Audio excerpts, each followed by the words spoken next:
श्रेष्ठ जीवनम श्रेष्ठ मरणम श्रेष्ठ जीवन आधार हो। श्रेष्ठ हो मानव का चित और श्रेष्ठ ही व्यवहार हो। नमस्कार, मैं हूँ पूनम। आज फिर आपके सामने आपका कीमती समय लेने आ गई हूँ, लेकिन एक उपयुक्त कारण के साथ। और वो उपयुक्त कारण क्या है कि बच्चों की परवरिश के समय वो कौन कौन से संस्कार, वो कौन सी अच्छी आदतें हमें डालनी हैं, जिनकी सहायता से वो अपना सुनहरा जो भविष्य है उसको निश्चित कर सके। यानी कि उन्हें पहले ही हर प्रॉब्लम का जो है सॉल्यूशन पता हो और उसकी सहायता से वो अपनी हर मुसीबत को, हर हर्डल को इजीली पार कर सके। इसके लिए महात्मा बुद्ध ने कहा है, अपह दीपो भव, यानी कि अपना दीपक स्वयं बनो। कैसे कि इस संसार में हर दुख का एक कारण ज़रूर होता है और उस कारण को जानकर हम अपनी सूझबूझ से उसका निवारण कर सकते हैं। तो बच्चों की आजकल की जो समस्याएं हैं उनको तो आप जानते ही हैं, जिसके बारे में आपके सामने मैं बहुत बात कर चुकी हूँ। तो उसके निवारण के लिए हम सबसे पहले समतल धरातल की तैयारी करते हैं। और इस समतल धरातल पर हम जो नींव है एक तो सीधी खड़ी करेंगे, ऊपर से वो मजबूत भी हो गई। तो उसके लिए हम सबसे पहले प्रेम के महत्व को जानते हैं, जो कि हमारे जीवन का आधार है। जो प्रेम है वो संसार का उद्धरण है। प्रेम सनातन धर्म है।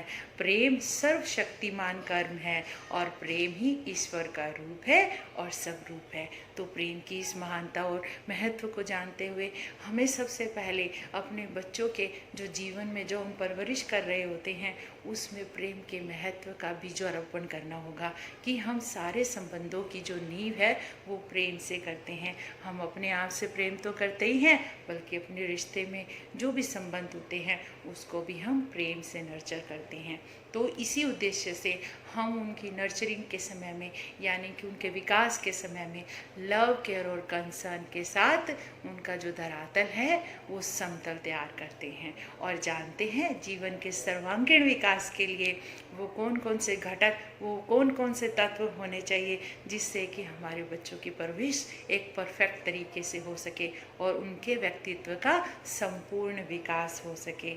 और उनको जानकर उनके तत्वों के अनुसार आज के जीवन में जो जो प्रॉब्लम्स आ रही हैं उनकी जानकारी लेकर उनका निवारण करते हैं। तो जानते हैं वो कौन से घटक हैं। जब मैं वर्ल्ड वाइड अप्रोच की बात करती हूँ, parameter of the development of a human being को एचडीपी और एचडीआई के अकॉर्डिंग काउंट किया जाता है। इनके अनुसार एक ह्यूमन बीइंग की जो डेवलपमेंट है वो 3 तत्वों पर आधारित है। सबसे पहले फिजिकल फिटनेस को वो फोकस करते हैं, उसके बाद कल्चरल एक्टिविटी पर, तीसरा है फाइनेंशियल जो अप्रोच होती है उसके ऊपर।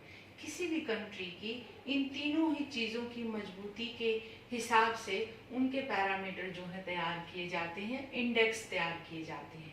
लेकिन जब मैं वैदिक कल्चर की बात करती हूँ और अपने एजुकेशन सिस्टम के एक्सपीरियंस की बात करती हूँ, तो मानव के लिए या फिर बच्चों के जीवन के लिए मुख्य तौर पर 3 आधार सबसे महत्वपूर्ण है।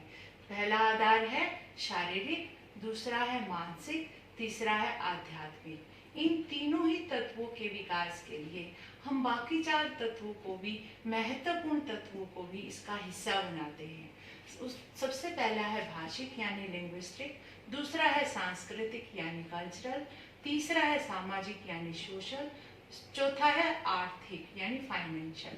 जब इन सातों ही घटकों यानी तत्वों की जब हम बात करते हैं और ध्यान से देखते हैं तो हमें पता लगता है ऑल कंपोनेंट्स आर इंटरडिपेंडेंट, यानी हर कंपोनेंट अपना एक दूसरे के ऊपर डिपेंड करता है। यानी कि एक की कमी के कारण दूसरे का विकास जो है संभव नहीं है।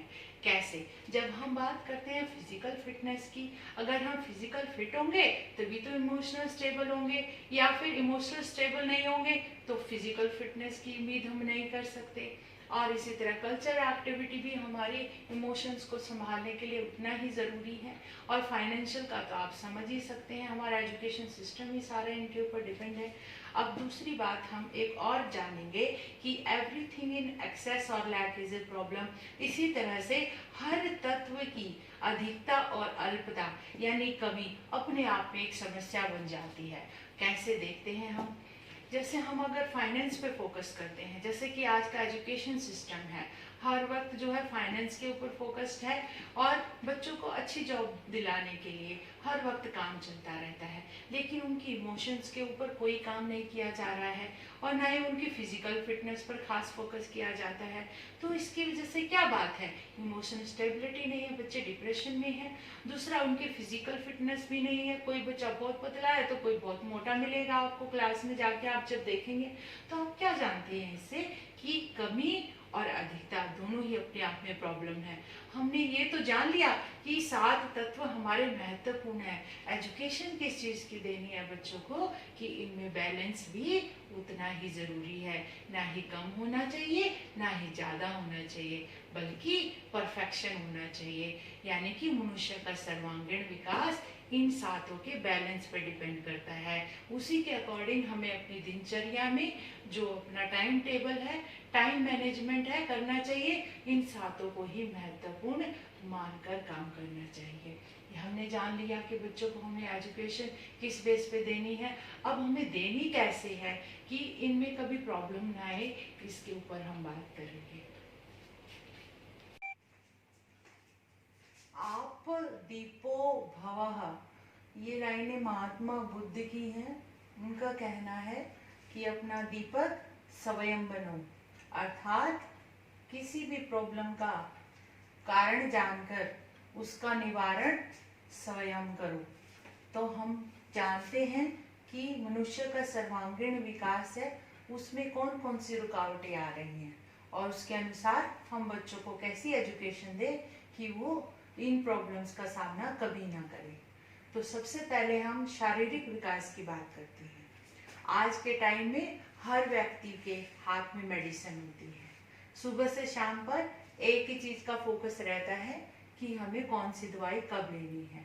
किसी भी बीमारी का उन्हें इलाज अपने आप पता है।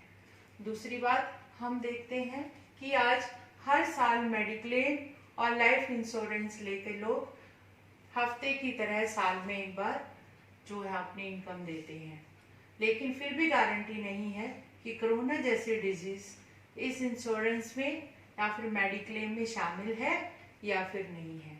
कुल मिलाकर हम आज जैसे किराए के मकान में रहते हैं, ऐसे ही हर साल हम उनको हफ्ता देते हैं, लेकिन फिर भी गारंटी नहीं कि हम ठीक रहेंगे या फिर नहीं रहेंगे।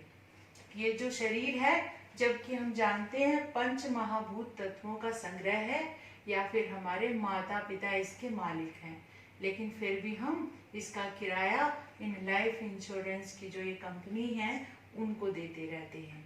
यानी व्यापार का डर पूरी तरह से स्थापित हो चुका है। अब हमें इस डर से निकलना है। इसके लिए हम क्या करेंगे, सबसे पहले जानकारी लेंगे कि हमारी बॉडी जो बीमार रहती है उसका कारण क्या है। उसका कारण है 5 महाभूत जो तत्व है जिनसे हमारा शरीर बना है, उनमें इम्बैलेंस होना। उसके लिए हमारे को जो है डाइट के बारे में जानना बहुत आवश्यक है। उसके बाद फिजिकल जो एक्सरसाइज यानी व्यायाम पर भी फोकस करना उतना ही आवश्यक है। इसके बाद है मानसिक इमोशनल स्टेबिलिटी की आप प्रॉब्लम जानते ही हैं कि बच्चों में बिहेवियर डिसऑर्डर कितनी बुरी तरह से समाया हुआ है। स्कूल के क्लास में हर तीसरा बच्चा इससे परेशान है। अब इसका कारण जानते हैं क्या है। आप जानते हैं कि जो इमोशंस होती हैं उनके लिए कोई ना कोई उद्दीपक चाहिए, यानी कि जो मानसिक जो फीलिंग है हमारी, उनके लिए कोई न कोई उद्दीपक चाहिए। यानी कि विभिन्न भावनाओं या संवेग जो होते हैं उनमें जो विभिन्न उद्दीपक या क्रियाएं होती हैं उनका संचालन कैसे होता है, तो हम जानते हैं ये संचालन हमारी इमोशंस यानी हार्मोन से होता है। और ये जो हार्मोन्स हैं ये हमारे बॉडी के ग्लैंड्स होते हैं जो कि बॉडी के अलग अलग पार्ट में लोकेटेड होते हैं, उनके कंट्रोल में होता है। और ये कौन कौन से ग्लैंड होते हैं, जैसे कि हाइपोथैलेमस ग्लैंड है, पीनल ग्लैंड्स है, पेट्रियोटिक ग्लैंड्स है, उसके बाद थायराइड है, पैराथायराइड, थाइमस, एंड्रेनल और जो है पेनक्रियास। तो इस तरह से 8 ग्लैंड जो हैं हर वक्त हार्मोन सीक्रेट करते हैं। अब प्रॉब्लम क्या आती है कि ये हार्मोन्स की मात्रा का सीक्रेशन सही नहीं होता, या तो अधिक होता है या फिर कम होता है। तो इसी वजह से हमारे शरीर की जो ये हार्मोन्स जो क्रियाएं कंट्रोल करते हैं वो कम या ज़्यादा होने के कारण बॉडी में अलग अलग तरह की बीमारियां पैदा होती हैं। वो मानसिक भी हो सकती हैं, वो शारीरिक भी हो सकती हैं। ठीक है, अब हमने प्रॉब्लम्स को जान लिया। अब ये हार्मोन ठीक से सीक्रेट हो, इसके लिए जो हमारे जो वैदिक कल्चर है उसमें प्राणायाम को महत्व दिया गया। प्राणायाम यानी कि ब्रीदिंग एक्सरसाइज। ब्रीदिंग एक्सरसाइज में क्या होता है, जो वैदिक कल्चर है उसमें बताया गया है कि हमारे शरीर में पीछे रीढ़ की हड्डी की तरफ 8 चक्रास जो है लोकेटेड है, और उन चक्रास पर केंद्रित ध्यान करके हम लोग ब्रीदिंग एक्सरसाइज करते हैं। और जब हम ब्रीदिंग एक्सरसाइज करते हैं ना, जो ये हमारे शरीर में ग्लैंड्स होते हैं ये वाइब्रेट करते हैं, यानी कि उनमें भी मूवमेंट होती है, एक्सरसाइज होती है। हर रोज ऐसा करने से उनमें जो एक्सरसाइज की वजह से जो हार्मोन सीक्रेशन की जो प्रक्रिया है या जो मात्रा है वो बैलेंस रहती है, और हमारी मानसिक जितनी भी प्रॉब्लम्स हैं वो कंट्रोल में रहती हैं।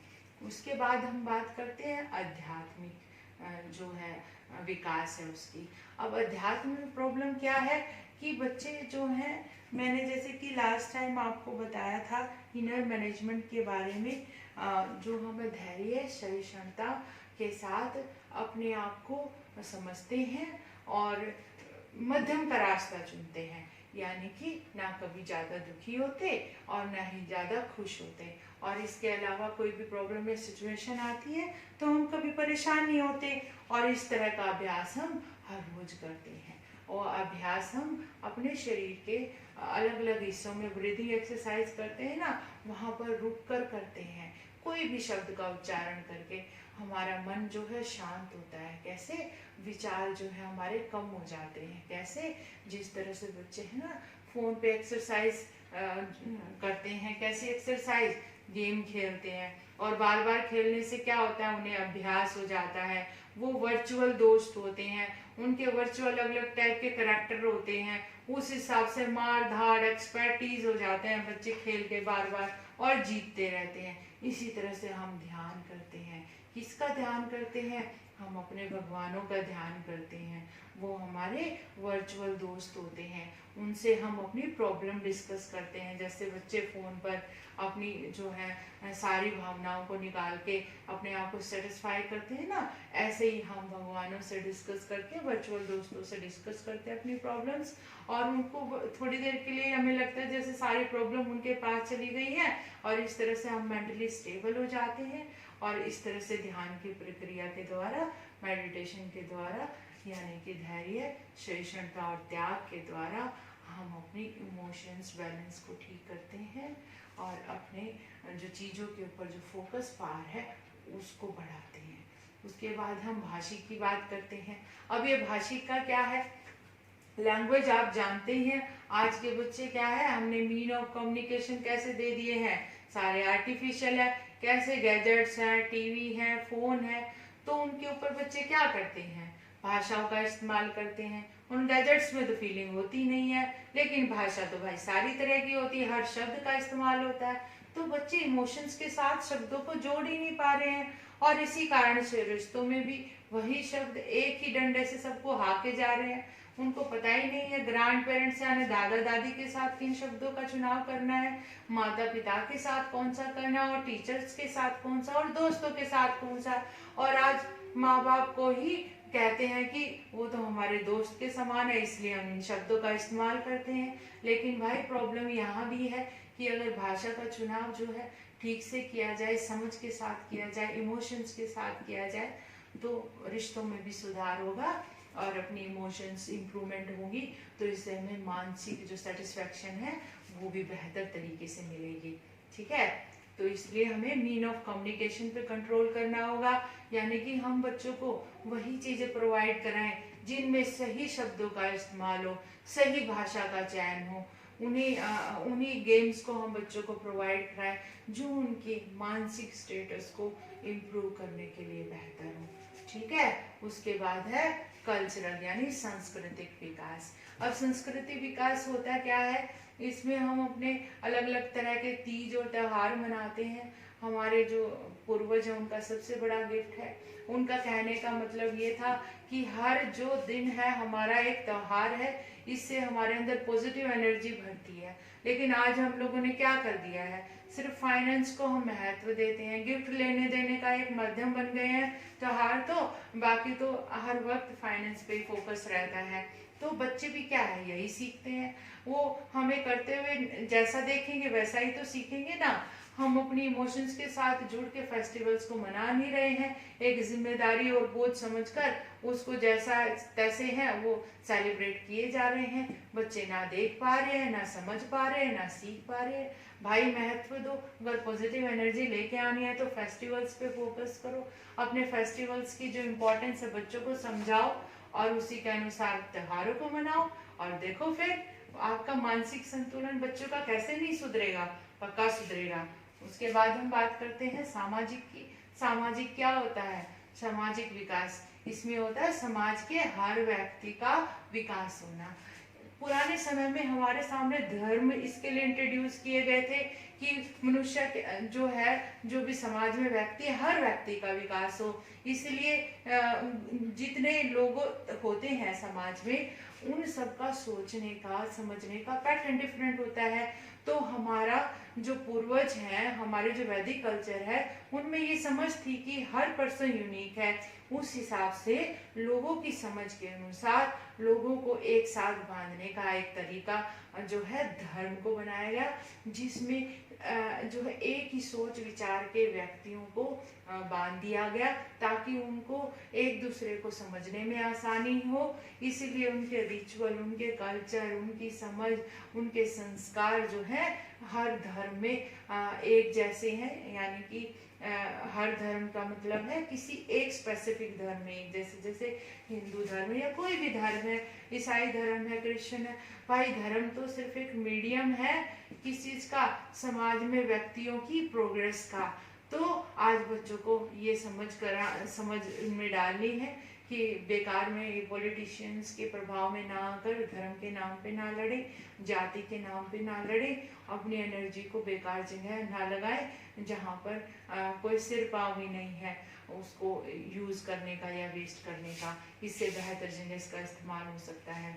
और साथ में अपने रिलीजन की महत्व को भी बताएं कि हमारा धर्म हमारे लिए क्यों इम्पोर्टेंट है, कौन सी खास बातें हैं, कौन सी अच्छी चीज़ें हैं जिनके कारण हम इस धर्म को फॉलो करते हैं, और आपको भी क्यों फॉलो करना चाहिए। क्योंकि हर धर्म का जो है एक साइंटिफिक एक रीज़न होता है, मान्यताएं होती हैं, संस्कार होते हैं, जिनको जाने के बाद बच्चा क्यों नहीं अपने धर्म को फॉलो करेगा, हो ही नहीं सकता कि वो फॉलो ना करे। ठीक है, उसके बाद आर्थिक फाइनेंस, यानी कि आपको मालूम है कि आजकल तो सभी फाइनेंस विकास के ऊपर दौड़ लगा रहे हैं कि कौन किससे कितना ऊपर कितना ऊंचा उठेगा, उसी के अकॉर्डिंग जो है बच्चों को ट्रेनिंग दी जाती है। ठीक है भाई, करना चाहिए। लेकिन लास्ट टाइम जैसे मैंने बताया था कि भाई जितने भी मनुष्य के सर्वांगीण विकास के घटक हैं, इनको हमें इक्वल इम्पोर्टेंस देनी चाहिए। सिर्फ एक चीज़ पर फोकस करके उसकी बाकी चीज़ों का आप इग्नोर नहीं कर सकते, जो कि बहुत इम्पॉर्टेंट है, उसके लिए बहुत इम्पॉर्टेंट है। ठीक है, एक कोटेशन थी जो मुझे बहुत अच्छी लगती है, जैसा अन्न वैसा मन, जैसा पानी वैसी वाणी। यानी कि हम जैसा अनाज खाएंगे हमारा मन वैसा ही होगा। यानी कि हम हल्का फुल्का खाना खाएंगे तो वो डाइजेस्ट भी अच्छे से होगा, हम स्वस्थ रहेंगे, इससे हमारा मन भी प्रसन्न रहेगा। फिर है पानी की बात, जितना पानी पिएंगे और जितना जो है प्योर पानी पिएंगे, स्वच्छ पानी पिएंगे, हम खुश रहेंगे और उसी के अनुसार शब्दों का इस्तेमाल करेंगे। तो भाई इन चीज़ों पर भी बहुत फोकस करने की आवश्यकता है।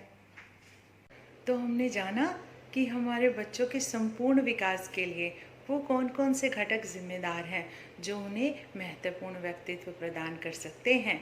तो हमने कारण भी जान लिया कि प्रॉब्लम क्या है, उसका निवारण भी जान लिया कि निवारण हम कैसे कर सकते हैं। तो इस तरह से हमें जानकारी के माध्यम से बच्चों के लिए एक समतल धरातल की तैयारी कर दी। अब इसकी नींव तैयार करनी है जो कि उम्र के अनुसार इन संस्कारों को हम डालकर प्राप्त करेंगे। तो कौन सी उम्र में हमें कौन से संस्कार देने हैं या कौन सी आदतें डालनी हैं, ये मैं आपके सामने नेक्स्ट वीडियो में डिस्कस करूँगी। जब तक मुझे विराम दीजिए, मुझे विदाई दीजिए। धन्यवाद, आपने अपना कीमती समय मुझे दिया। हम अगली वीडियो में फिर डिस्कस करेंगे कि जो ये सर्वांगीण विकास के तत्व हैं या फिर ये आदतें हैं, हम अपने बच्चे की किस उम्र में सिखाकर उसको सहायता कर सकते हैं और उसका जो है भविष्य वो संपूर्ण बना सकते हैं। नमस्कार।